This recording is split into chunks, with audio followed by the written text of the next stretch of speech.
Hey everybody, welcome to What About the Game. Today I'm going to be talking about Fatal Fury 2 on the Nintendo Switch.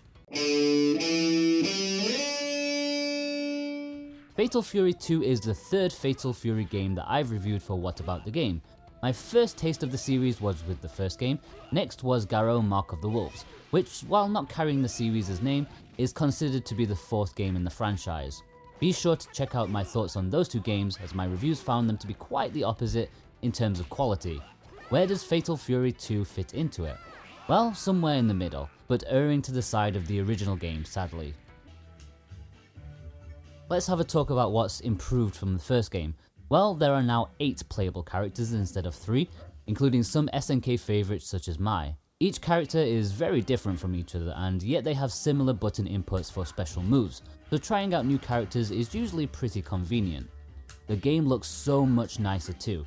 It's amazing how much difference a year can make.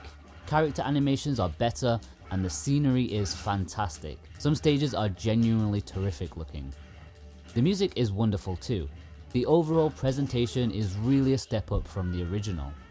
The gameplay has also expanded.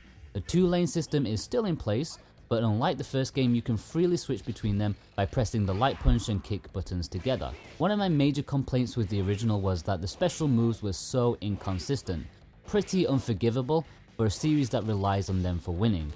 While I can say that I did notice an improvement in this sequel, it's still nowhere near enough to be considered consistent. When you have to try and input the move 3 times before it actually works, you're never going to win. This follows on to my next point. Like the original, Fatal Fury 2 is just too bloody difficult, even when you put it on the easiest setting. Your opponents can instantly react to your inputs, spam special moves, and just don't let up even for a second. Fatal Fury 2 is a victim of its arcade origins. It's designed far too much to take your money, and while that's understandable in the arcade scene, it doesn't make for a good home experience. When you can't even make it past the second round, even on the easiest setting, it's difficult to feel enthusiastic enough to keep playing as your opponents keep beating you up to a pulp. The only way I can see some real, true enjoyment coming from Fatal Fury 2 is when playing another human opponent, as you both struggle to get the special moves to be recognised.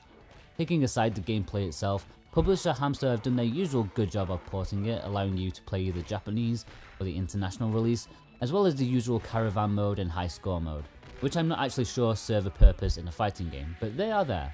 After playing the difficult but fair Mark of the Wolves, along with its wonderful accessibility, I just can't get along with Fatal Fury 2.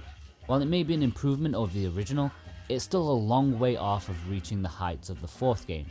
In my opinion, aside from nostalgic reasons, there's no reason to choose this game when you've got Garou on the same system for the same price.